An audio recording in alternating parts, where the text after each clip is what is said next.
Cyber security సిరీస్లో ఇది first video. So అందరికీ వెల్కమ్. ఈరోజు ఈ వీడియోలో మనం కవర్ చేసే కోర్ కాన్సెప్ట్ ఏంటంటే వాట్ ఈజ్ ఎథికల్ హ్యాకింగ్. అసలు ఎథికల్ హ్యాకింగ్ అంటే ఏంటి?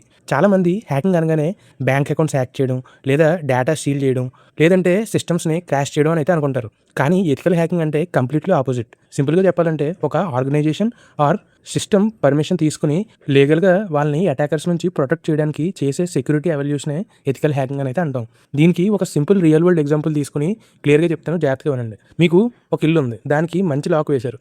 ఇప్పుడు ఒక దొంగ వచ్చి ఆ లాక్లో ఉన్న వీక్నెస్ని కనుక్కుని లాక్ పగలగొడితే అది మనకి ఒక క్రైమ్ కింద అయితే వస్తుంది.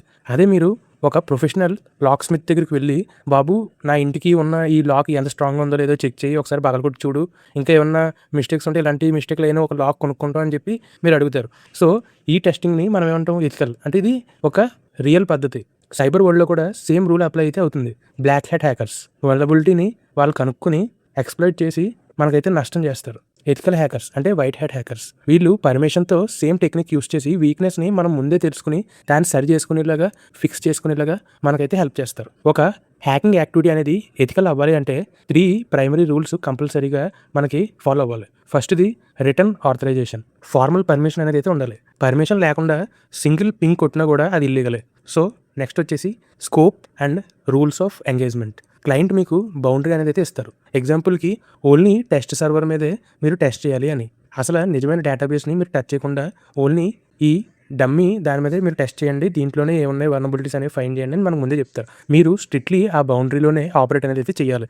దాన్ని దాటి మీరైతే వెళ్ళకూడదు. ఇంకా మూడోది వచ్చేసి రెస్పాన్సిబుల్ డిస్క్లోజర్. మీకు వీక్నెస్ దొరకగానే పబ్లిక్గా రిలీజ్ చేయడం లేదా బ్లాక్మెయిల్ చేయడం మీకైతే అస్సలు కుదరదు. ప్రొఫెషనల్ రిపోర్ట్ క్రియేట్ చేసి క్లయింట్ రెమిడియేషన్ టీమ్కి మీరైతే డెలివరీ చేయాలి. ఇంకా ఎథికల్ హ్యాకర్ యూస్ చేసే tools like Nmap, metasploitable, Burp Suite and techniques attackers కూడా యూజ్ చేసేవే. కానీ డిఫరెన్స్ అంతా ఇంటెంట్, అంటే మనకుండే ఉద్దేశం బట్టి అది మారుతుంది. అది మనం మంచిగా వాడుతున్నామా చెడుకు వాడుతున్నామా అనేది. సో మీరు పర్మిషన్ తీసుకుంటే ఎథికల్ హ్యాకర్ అవుతారు, లేదంటే మీరు కూడా ఒక బ్లాక్ హ్యాట్ హ్యాకర్ అయితే అవుతారు. సో ఈ కోర్స్ మొత్తం మనం చూసేది ఇదే.